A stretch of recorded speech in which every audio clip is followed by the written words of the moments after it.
YouTube sees me, and hopefully this is starting. There we go. We're live. Thank you very much, everyone, for tuning in.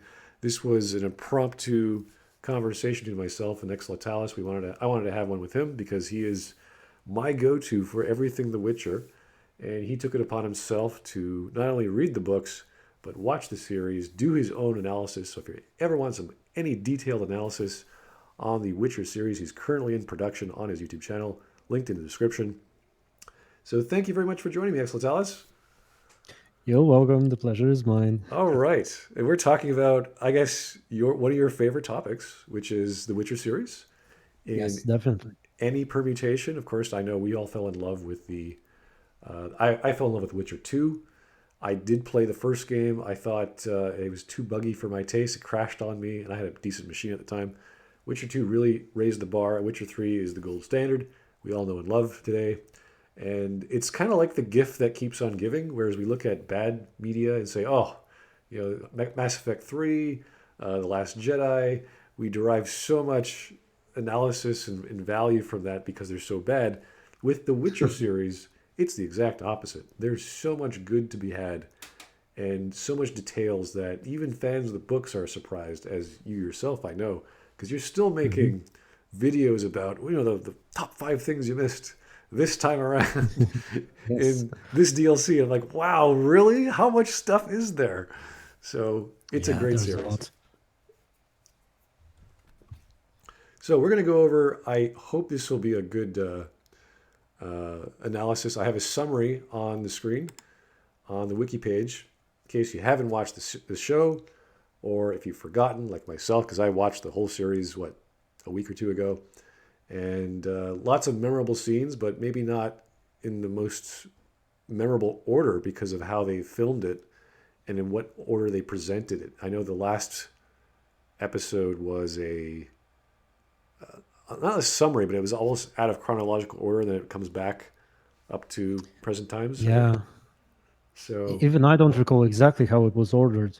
I have to watch it again probably, but it is a great episode. It's just so hard to follow, and the pacing's off, and all these other elements. And I think yes. that's why I really want to talk to you about the series as a whole, because you would have much more insight into the lore and the characters, and who knows what order all these. Maybe the writer actually did that. Mm, Maybe he did flashbacks. That was a whole chapter. yes, sort of. See, the first two books on which the season was based are series of short stories, and they're not exactly chronological. Now, they're not as confusing as the show, I think, because you do not skip between two or three stories at once. They go one by one in the books, unlike the show. But you read one story, and then the next starts, and suddenly you realize, oh, hold on, that's actually in the past. Or suddenly a character appears that wasn't there and Geralt knows him, and then in the next story they meet for the first time. And the books itself, the stories in the books are just as non-chronological and confusing sometimes as the episodes. So would you say that the adaptation is actually rather accurate in that depiction of just showing what's in the books and then translating as best as they could to the screen? Yes, I suppose yes. The style is similar, though there are some changes. They wanted to introduce, for example, Ciri and Yennefer from the very start. Well, Yennefer is from episode two, but Ciri is from episode one, and she's in every single episode. And in the books, the first book is almost exclusively just Geralt. There's no Ciri at all, and Yennefer is in the last chapter.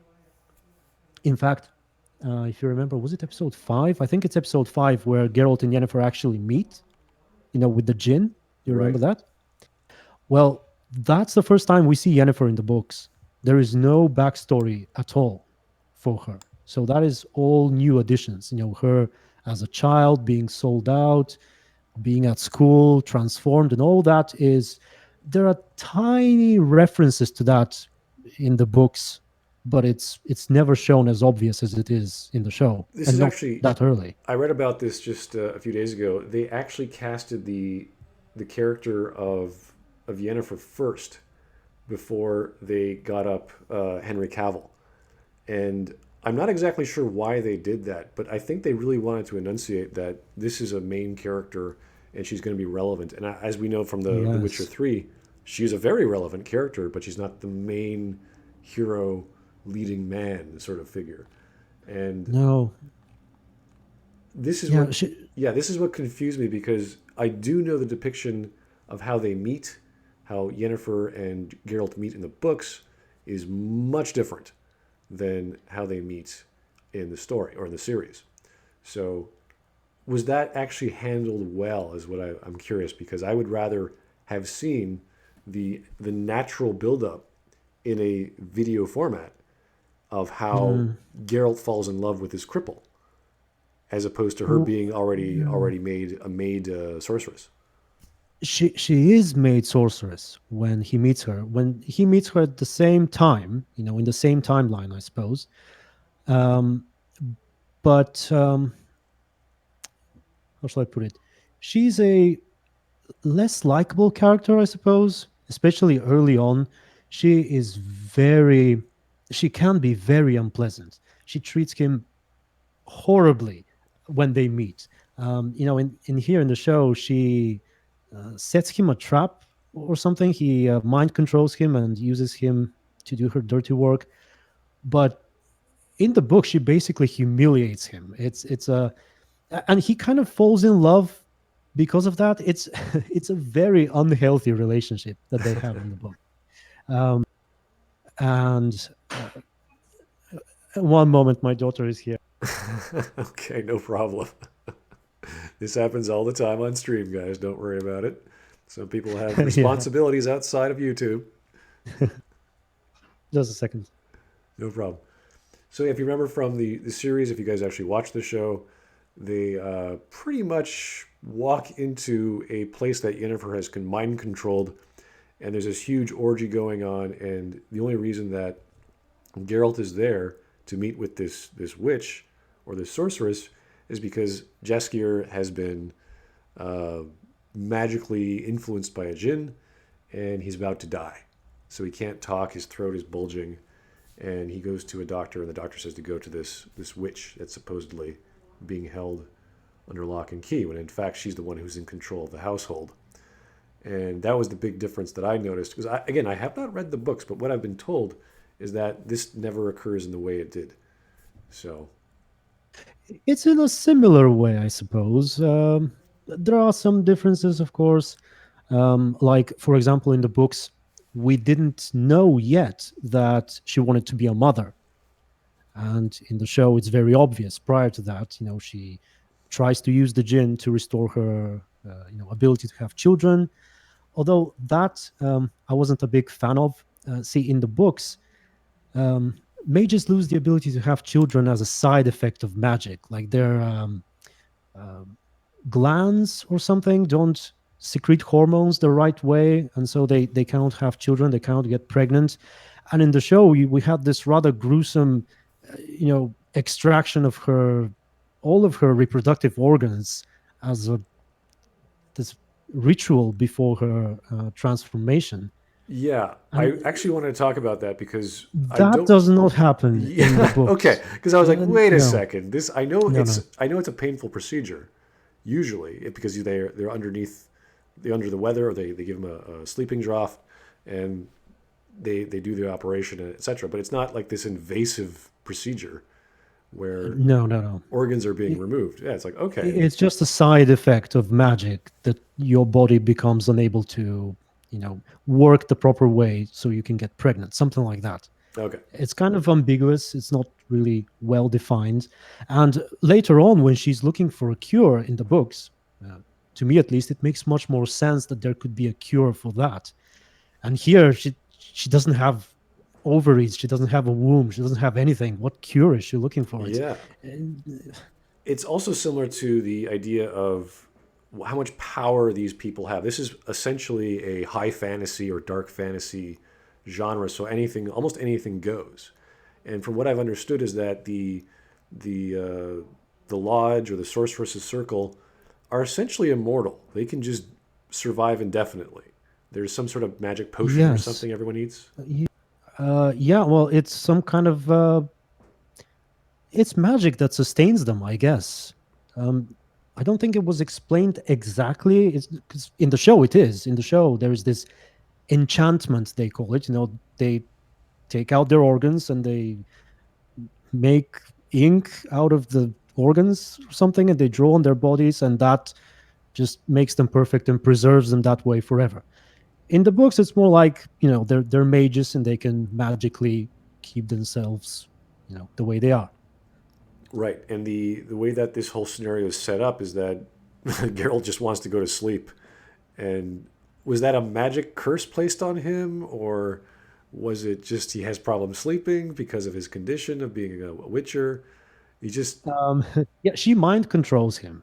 She puts a spell on him, and he tries to resist, but she breaks him, and she uses him to do all these, nasty stuff for her. And he ends up in prison, and it's a little more, dirty and gritty than described in the show. But he does fall in love, and there are some. If I were to explain why he falls in love, it's I don't know. I'm not sure I can quite explain it, but he does see some things about her um, that no one else does. For example, he notices some slight hints in her posture that makes him think that maybe there was something wrong with her once when he meets her for the first time. And by that point, the audience of the book audience, or the readers, I should say, does not know that she was a hunchback or any of that.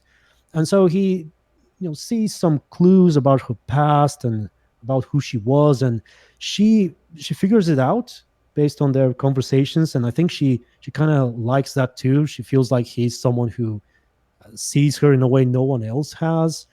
There are subtleties like that that sort of explain why they are drawn to one another.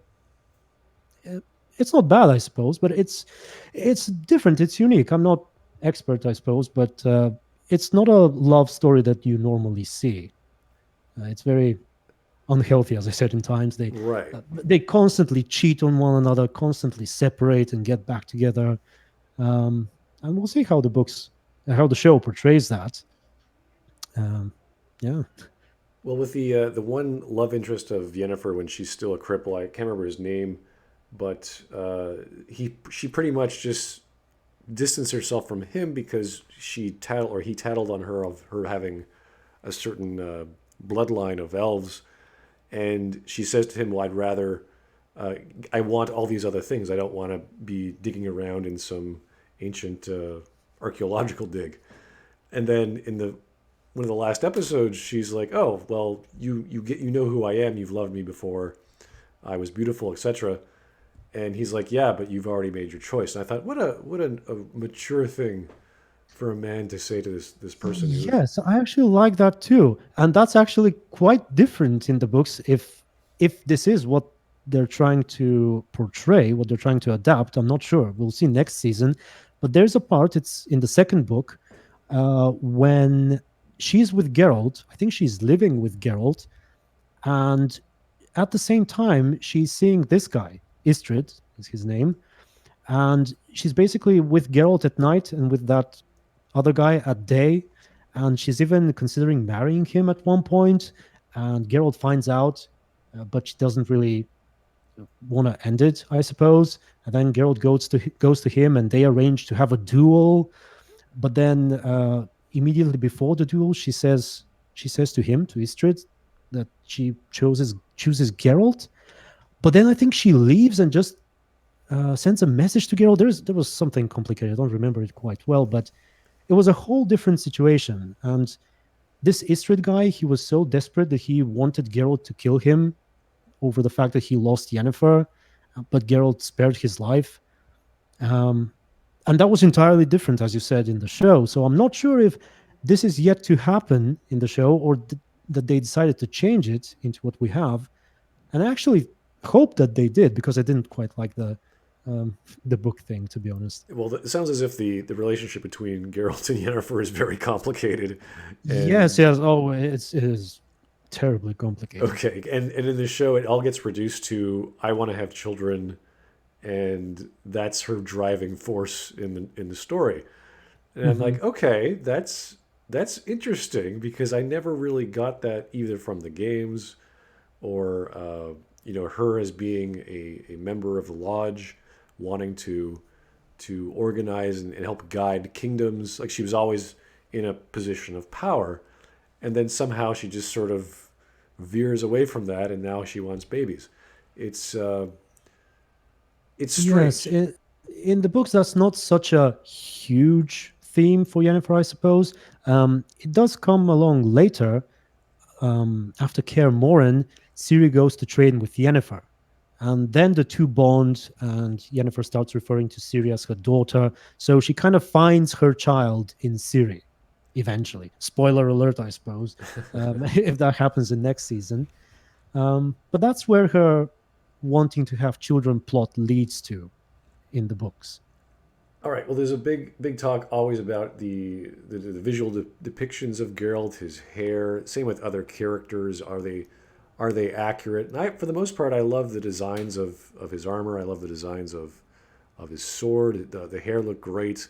But there's other characters like I'm trying to remember Triss, Yeah, and people massively dislike Triss. Uh, I don't like her very much either. She's compared to Yennefer, she's supposed to be the more girly one, the less mature one, and you can see how that doesn't really come across. She looks kind of old, I think. oh yeah, Kind of.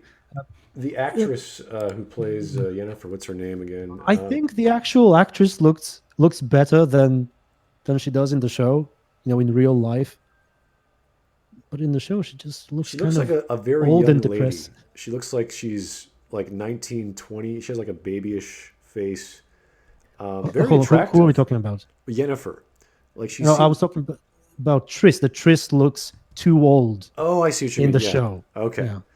The obvious thing which caught me by surprise was that her hair is, I guess, the right color if you want to call it chestnut brown or whatever the book depiction of it. Okay, so shall we talk about the hair color? In the books in English, the English translation, it's a little confusing. At one point, they refer to her color as fresh chestnuts, the color of fresh chestnuts. Other times, they just call it chestnut. But then there's one part where they say that her hair is like fire on candlelight or something like that. And then Yennefer calls her a ginger bitch or something at one point. So uh, yeah, Yennefer is mean like that in the books, but she's mean in the show too, I suppose.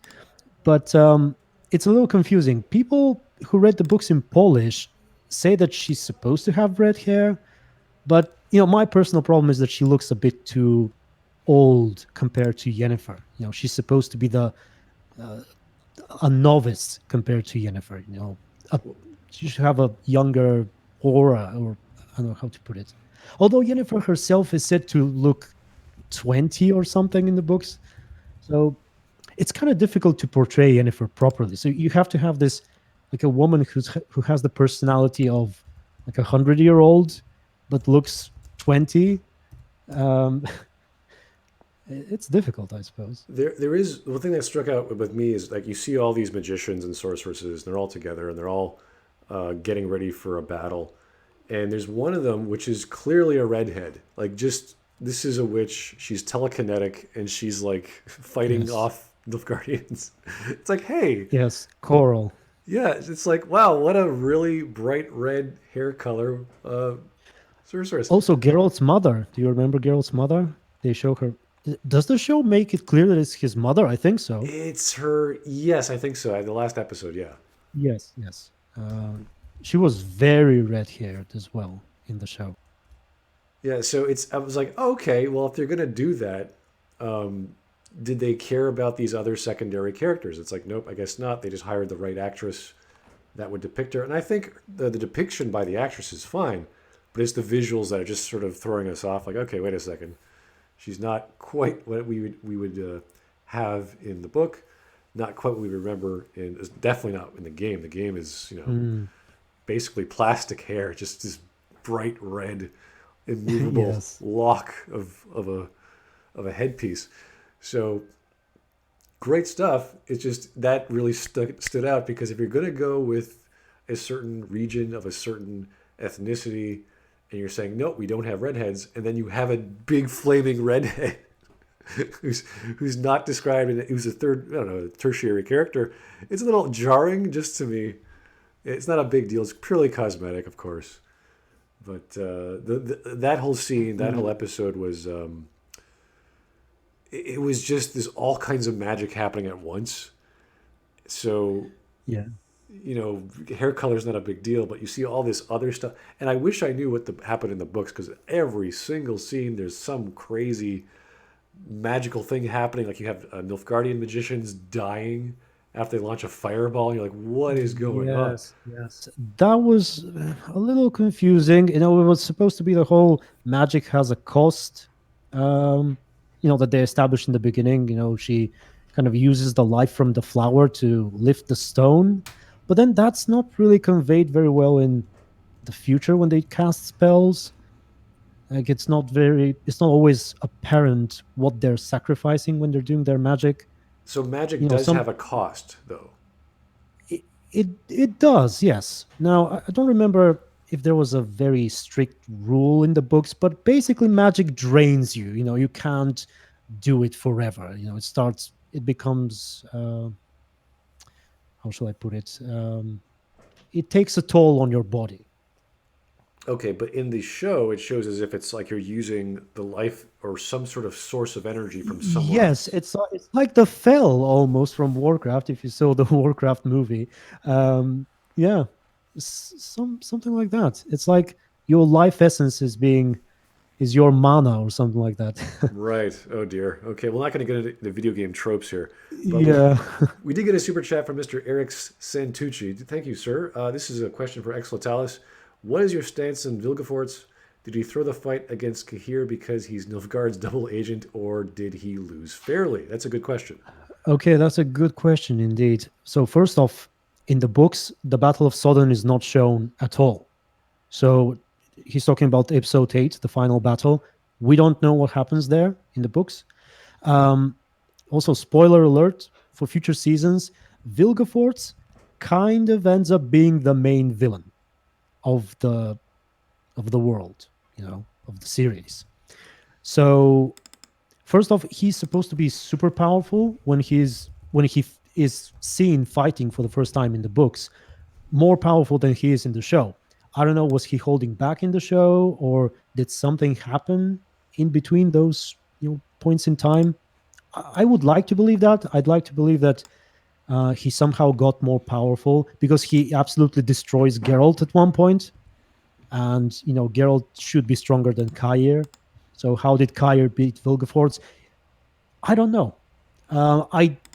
I'm not sure if he's Nilfgaard's double agent at this point. I'm not sure. No, I'm sorry, but I don't know. It's interesting. It's an interesting question, but we'll have to wait and see. But I can see why you're asking it, though. yeah, because he does end up killing off a fellow mage at the end there. So I was like, oh, is he trying to gain power? Was he trying to fake a duel? What exactly was he doing there? Yes, yes, it's a good point. He is not a good guy. That's Oh true. yeah, He ends up being the villain eventually. But I don't know. I how was it in the books? I don't recall him being very obviously Nilfgaard's ally. He was more after personal power, more after Ciri and abusing her powers for his own gain, not so much to help Nilfgaard win the war. So I don't know. it's certain that Nilfgaard certainly knows about Ciri. Everyone else has no idea. And there was a big talk about the what was it, the something of surprise, the Law of surprise. law, is it the law or the ritual? Yeah, so that's Law of surprise. so they Geralt just randomly just says, "Hey, I'll take your firstborn or whatever." It's like what? Whoa, Geralt, what are you Yes, doing? yes. Yeah, that's the whole destiny thing that this world believes in. Um, it's something that I really missed in the show. I told you, I think we weren't live when we talked about this. It was before the stream, where in the books there's this bond being forged between Ciri and Geralt, and so it supersedes this talk of destiny, and you really focus more on the connection between the characters as a father and daughter rather than these people connected by magic. And that's more or less what they are in the show. They don't have anything else going on, at least not yet. So yeah, the whole destiny theme was a bit exaggerated, I think, in the show. Um, the It law of was almost a surprise, the law of major whatever. theme. Yeah, it was very Oh yeah, strange. definitely, Yeah. definitely. Now, It is yeah. I this is sort of change of topics, but the depictions of armor and weapons. I'm not expecting you to be some expert on medieval weaponry or No, I'm fighting not. styles, but I have heard people who, and just from this picture alone of Geralt here, that he tends to have the reverse grip, and he seems to fight that way. I'm thinking, wow, that's definitely a different depiction of what I was expecting a monster slayer to have. Is that something he naturally does in the books when he fights man because he doesn't want to completely annihilate them? Um, hmm, maybe. See, in the books, it's clear that he fights differently than the rest, and it almost feels like the Witchers have this secret martial art that only they know, and whoever learns it becomes a superior fighter because they train Ciri, and Ciri becomes super proficient at fighting other humans at very young age. She's like 16 and she's beating trained soldiers in a duel. Um, so did I say 16? Maybe even 14, like really young girl, and she trains at Kaer for a year and she becomes crazy powerful. So it almost seems like the Witchers do possess this weird fighting style that's somehow superior. So I can look past that. Geralt's Yeah, fighting style, I think, should be weird. it Yeah. reminds me of the depiction of Geralt in the games, whereas he's spinning around, he's pirouetting, Yeah. and average or even master trainers in HEMA, they look at this saying, "This is crazy. Like no one would do this." But if you Mhm. are a superhuman mutant who can, jump all this distance and spin really quickly, yeah, you could put a lot of leverage on doing a 360 or a 180 spin and having a downward thrust to be like, okay, yeah, that could actually do a lot Mhm. of damage. And In, I think it was the third book, Vesemir explains to Ciri why they're using so many pirouettes and spins and so on. It's the explanation is basically that you are trained as a witcher to fight such powerful beasts sometimes that you can't possibly parry their attacks or block them. So you have to learn to dodge when you fight manticores and giant stuff basically. see, that's the So kind of response I love to hear because if there's no other explanation within the books, we're sitting there going, okay, yeah, this is a crazy video game convention to look cool. When in reality, no, this is how they actually fight yeah, giant yeah, he beasts. explains it to Siri. Excellent. See this. See now we learned something amazing about not only the games but the lore of the books. That you're not just prancing around with swords. Like there's literally some crazy moves in the game where you spin around like a top. And Hmm. when I saw that, I was like, this is a bit too much for me. But because there's a lore explanation, that makes it's like, yep, this is what they do. This is how you fight a manticore. It's like, okay, great. Now, the Yeah. other thing was the Nilfgaardian armor, which is still a big issue, just because of its appearance. Yes. When you look at the Sintras, Oh it yes. looks like really good looking armor. And I thought, okay, if and the Sintras are nothing to sneeze at, they're pretty formidable force. They just don't have the numbers that Nilfgaard does. So, is this still a sticking point with a lot of the fans saying, hey, you know what? How does this armor even work? It is. Yeah, I think it is. Especially in contrast to the Sintron armor. I heard someone commented that they're replacing the designer of the armors for the second season. I'm not sure if that's true, but I hope it is. Because when you see plate mail that's polished and it's functional and it's like, oh, this is medieval armor from 1500s or whatever. It's like, yeah, that's how this medieval fantasy world would have steel or would have metal, as opposed to I'm not even sure what material that is. If you could see the screen if you're watching, it just looks like some sort of plastic that was Yes. like it was in a resin model and it just sort of popped out and it's like this is armor. It's very strange. I don't know what that does for the characterization of the Nilfgaardians. I don't know. I mean, when they siege Sintra, you're like, okay, they're just firing arrows at this magical barrier. Like, okay, do they know how magic works? Are they wasting their time? Are they just a bunch of foot soldiers? And I asked a bunch of people on Twitter, like,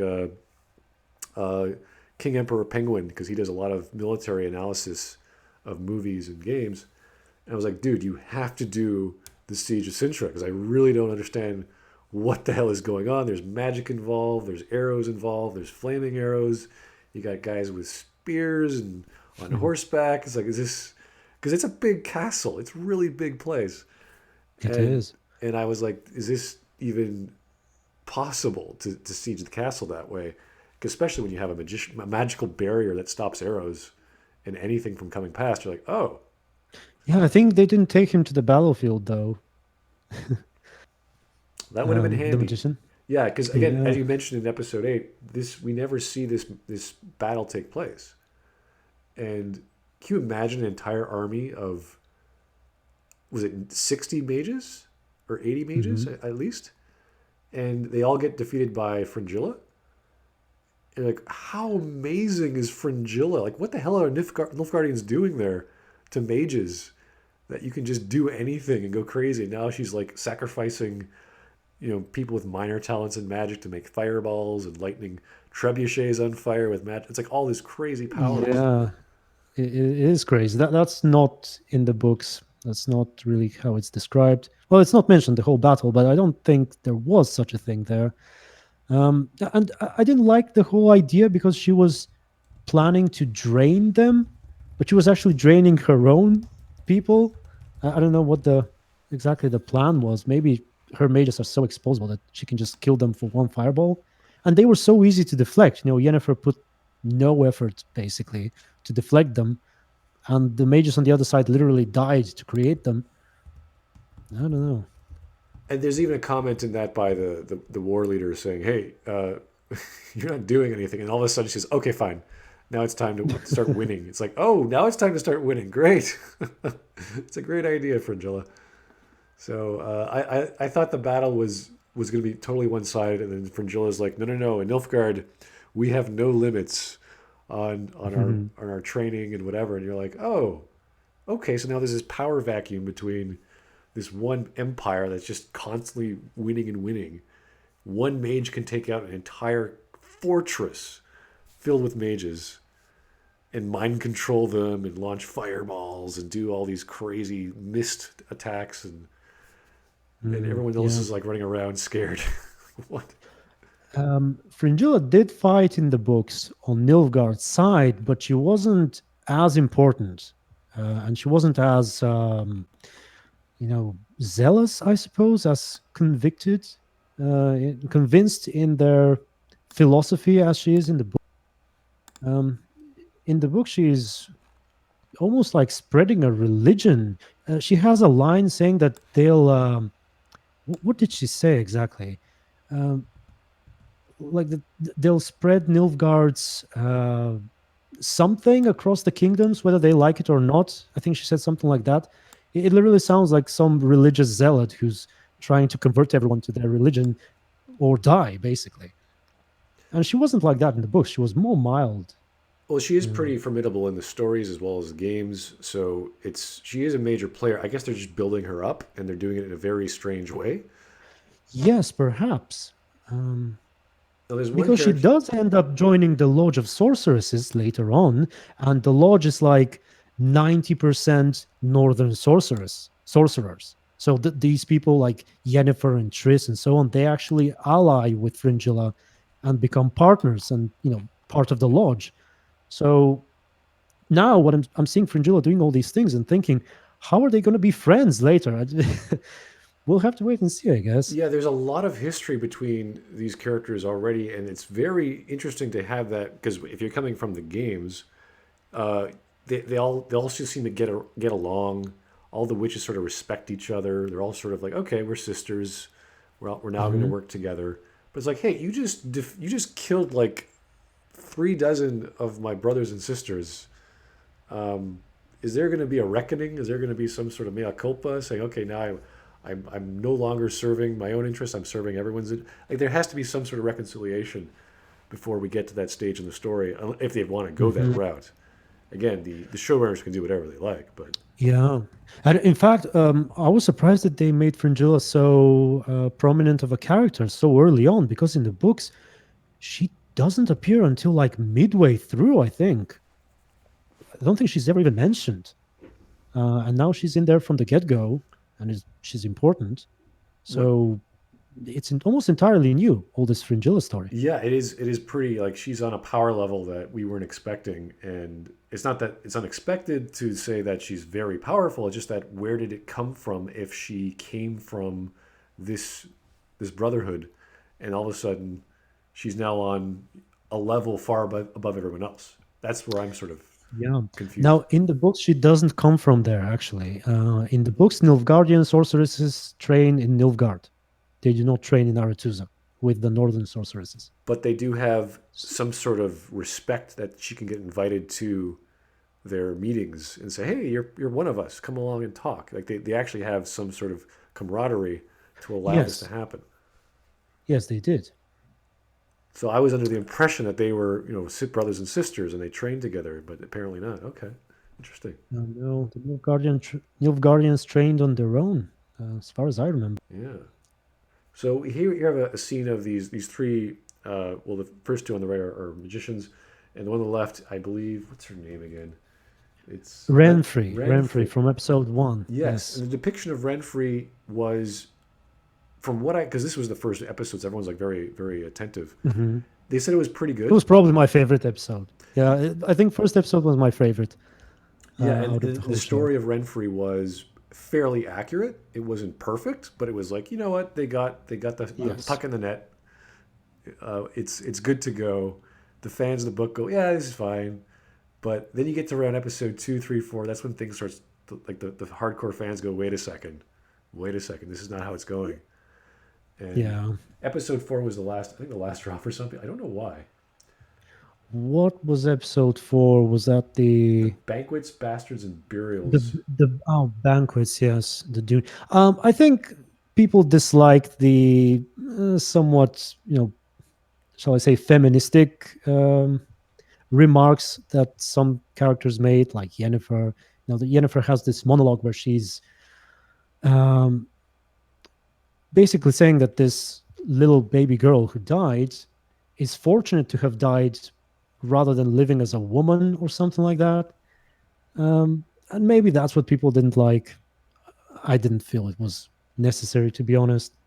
It's an odd thing to say Uh, coming from Yennefer because she's yeah, saying, hey, people only want us that because we can bear children. And she's like, well, I can't bear children. Why are you feeling this way? Is she feeling remorse to the young queen or the mistress of the king that ended up getting killed? mhm. It's a very odd sentiment for someone who's given up that aspect of herself to say, "Hey, I'm a woman too." It's like, well, you gave that up, so Yeah. I think that's what people may not have liked. Um, Other than that, the banquet, the whole Dooney and Pavetta scene was fairly accurate, I say. oh really? Well, not literally, but it was all right. I mean, the general sentiment was more or less correct. I know people don't like how Calanthe exactly was portrayed, um, but more or less, I'd say it's all right. It didn't bother me too much. Now everyone's Um, loving the music by Jaskier or his new ballad that they've invented for the show. Um, yes. Now, it's yeah, it's fun. It's a good piece of music. It's cute. It's not lyrically sound or anything like that. It's fun to sing. And yes.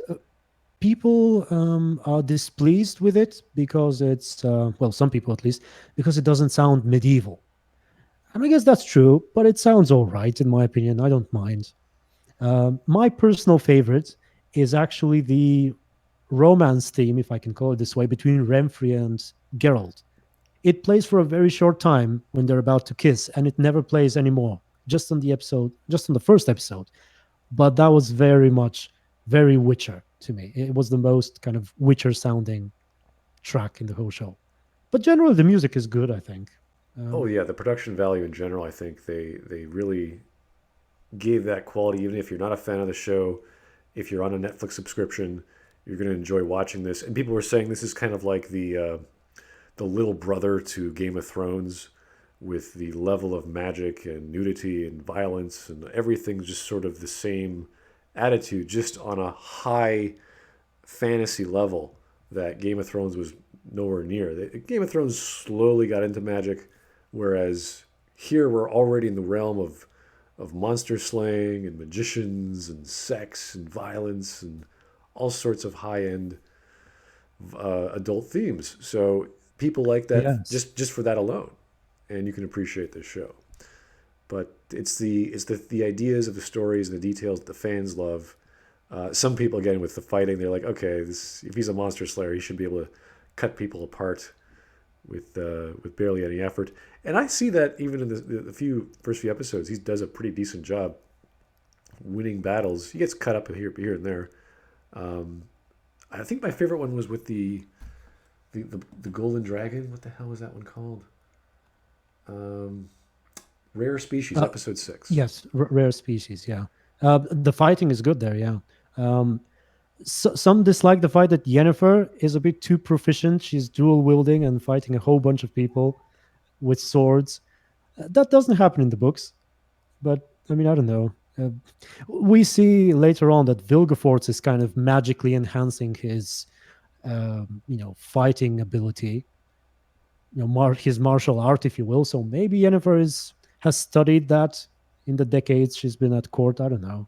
It's hard to say. When you're a person who could fling fire from your hands, do you really need to know martial arts as well? Maybe, yeah. Yeah, that's true. She never does it in the books, if I remember correctly. I don't think we ever see her fighting with swords. Yeah. That was always, I was like, okay, maybe it just makes sense to have a weapon and you don't have to be proficient. You just have to defend with yourself while Hmm. you're about to summon a bolt of lightning to fry someone's brain. It's not your best arsenal to pull out. So, uh, I always saw magicians as this ridiculously overpowered unit on a battlefield, and in this world, they're human. They're humane. They have normal problems, but they can turn you into an eel, for example. And you're like, oh, that's really powerful. So, Yeah, that is a new addition too. The whole failed apprentices are being turned really, into eels to fuel the magic of the school or something like that. Yeah, really, I thought that was a big thing. yes, no, that doesn't happen in the books. Oh boy, because when I saw that, I was freaking out. I was like, holy jeez, this is pretty serious. It is, yeah. But I mean, the stream will correct me if I'm wrong, but I don't think that's there at all. Okay, because when you see these three women being turned into eels and they just accept it, like, okay, something's going on here. Yeah. Something's fishy. They wouldn't have just wanted to turn into an eel and then live their life as a creature in some water. I think the show made magic a bit more, I don't know, ritualistic, a bit darker, I suppose, a bit more occult. Not sure what the right term is. I think it's a little more, gritty in the show. The average use of magic In comparison to the um, games, it to is, to the books and the games. yeah, Yeah. the games, I think the games was pretty occult as well. It was dark and there was Well, witches. yes, the witches are doing the occult stuff, the crones, but not the Lodge of Sorceresses necessarily. At least that was my impression. Here you see Yennefer doing that ritual, and she's like drawing stuff on her stomach, and her like belly's bulging, and she's all veiny and shouting and like getting seizures or something. And Right. it was a little more disturbing than I thought it would be. When I was reading the book, I didn't quite imagine that. Um, yeah, it was had a little more shock value here Right. in the show. We do see that with Geralt a lot, though, with all the crazy poisons he drinks. So that's to be expected. But that's Yeah, that's true. that's like alchemy. That's like stuff that a witcher would have in his disposal. So we already know about that. It's when you see this other stuff happening with someone's hand turning into, was it wasn't Triss, who was it? Fringilla. Was it Fringilla? Yeah, I think you're Yeah, right. yes. When she was getting trained, she tries to levitate the stone the first time, and her hand just turns into this skeleton. You're like, oh my god. Yeah, it withers away or something. I was shocked too. Yeah, so that it really shows off that there's a payoff between power and what you do to get it. So I thought the idea that these people turn into eels that power this hut, or this Hmm. the stronghold of the witches or the sorcerers, was like, holy crap, that's crazy. It's like a battery, like you're turning people from the matrix into your power Yes, source. yes, exactly. Yeah. So that doesn't happen in the books, which is interesting That doesn't because happen, yeah. But I'm fine with it. I think it's an interesting idea. We'll see where they go with it. But no, it doesn't happen. that stood out just because it was so shocking. But I think that the last episode is where I sort of, in terms of being being a guy just who knows the games to some, not knows the games, who's liked the games, who played them a few times.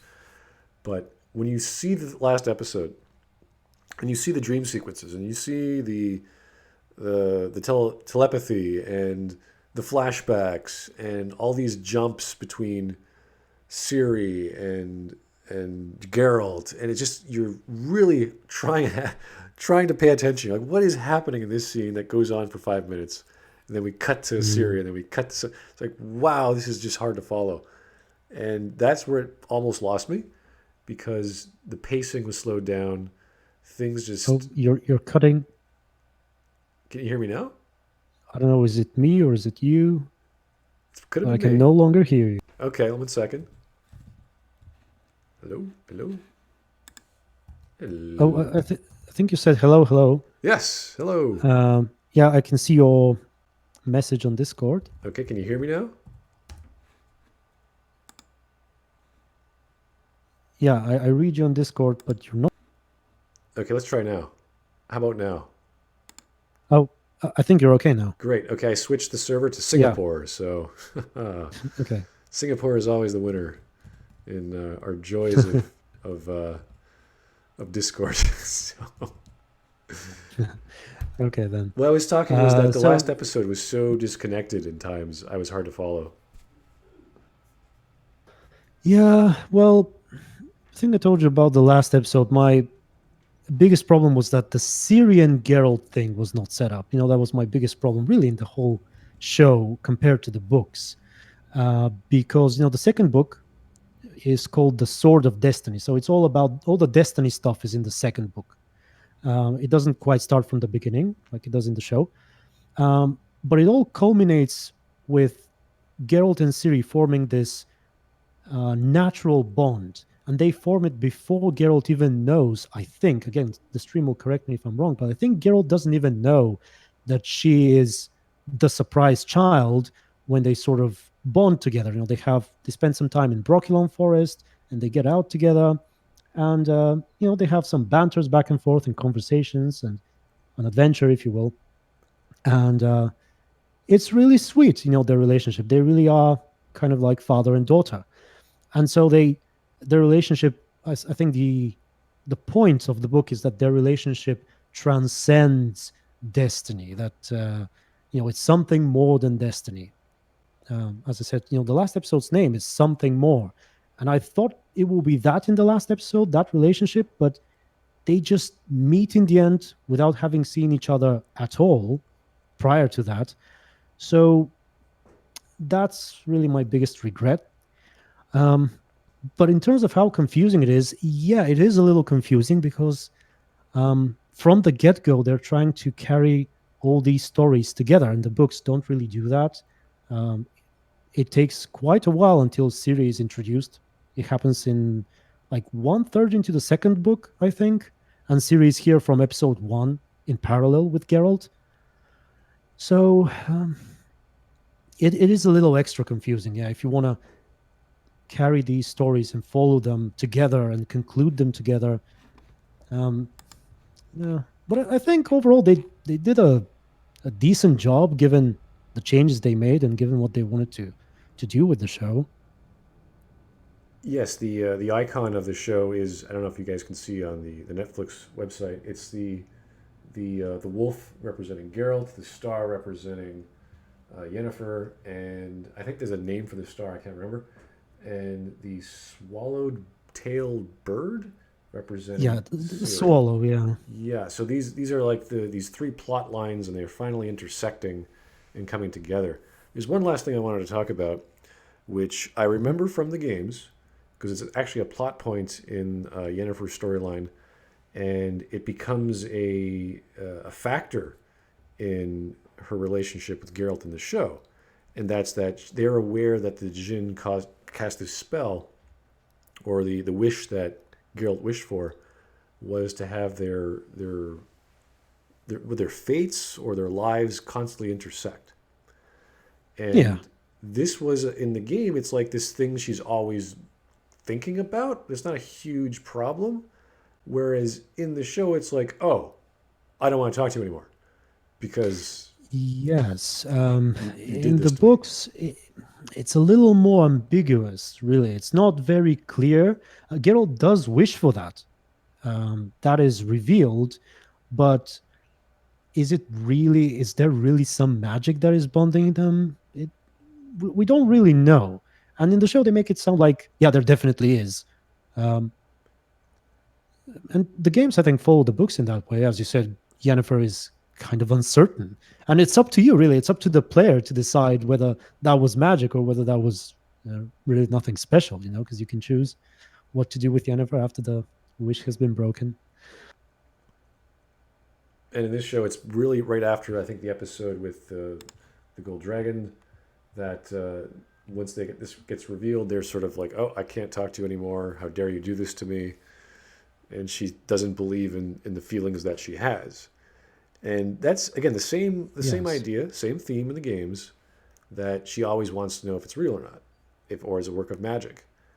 And regardless, they still have a good relationship while they're talking normally. It's when it gets into serious romantic territory that she gets rather sensitive. And in the show, it's like she gets turned off immediately. So, Oh, yeah. Yeah. That th- happens in the books too, later on as well. but not so early. Their relationship, um, well, yeah, I suppose. See, the stories in the books are not that close to one another. There is some stuff in between that happens that is not shown in the show. So yeah, I can see where you're coming from here. Yeah, it does feel a bit too early and too soon in the show. Right. Okay, we just got another. Let me just check that super chat. Oh, it's for me. I think that they have these separate plot lines in season one so that they get to Blood of Elves quickly. I'm assuming that's the third book. Uh, Yeah, yeah, that's where the chronological story begins. okay, so yeah, Last Wish is the first one, sort of Destiny, and then we get to Blood of Elves. That makes sense. I Hmm. mean, it's only what 8 episodes? Not yeah, 8 episodes for the first season. I'm assuming they're going to duplicate that for season two. And I don't know how thick the third book is, but if that's the main storyline, then that's going to be a condensed version of that. So I'm looking Yes, forward to it. I probably. think this is a great series. Oh, me too. Me too. All sorts Absolutely. of weird pacing issues, all sorts of magic power. I don't know how magic works exactly yet. I think that's kind of the theme. It's chaos. It's anything you want it to be, and Nilfgaard's got the monopoly on how to do it right, I guess. So the whole Destiny issue is interesting. The whole talk of whether the fate of whatever series in, we don't know. She just a prom. Why she's being hunted, we don't know yet. It's all a Hmm. mystery. But there's this whole arc of just think. There's all these countries you've never heard of, or what they're going to do, what you've never seen yet, and it's just a nice introduction to the Witcher series. I don't know if they're going to go all the way. I hope that Netflix keeps going with it. But just to keep this perspective, more people have watched the Witcher series than they have the Mandalorian, and that's Hmm. probably because that most people own a Netflix account, and the people who I have heard have watched the Mandalorian immediately stopped subscribing to Disney Plus as soon as the Mandalorian's last Hmm. episode aired, but not so much with Netflix. So just keep that in mind that this is popular for a reason, not necessarily because it's good, but because more people have their eyeballs on it, and you can then make your own opinion by either watching it yourself or getting it another way. If you like something, obviously spend money. Go to the creators, go to Netflix, say, hey guys, we like you, subscribe for the month, watch it, turn it off, whatever you like. But definitely check it out if you guys are interested in The Witcher. And I think most people in the gaming community would love to see more, as much as they love bashing it, because that's what critics do. Definitely. Okay. Definitely. Well, thanks to everyone for your time. xLetalis, I'm going to let you go, because I know you're a busy, busy guy, and you have to pump out those videos every day. That's a busy, busy man. And you got your daughter to take care of you, too. So have yourself a great day, Yeah. sir. And everyone else, thanks for listening in. Have yourself a great evening. Thank you for having me.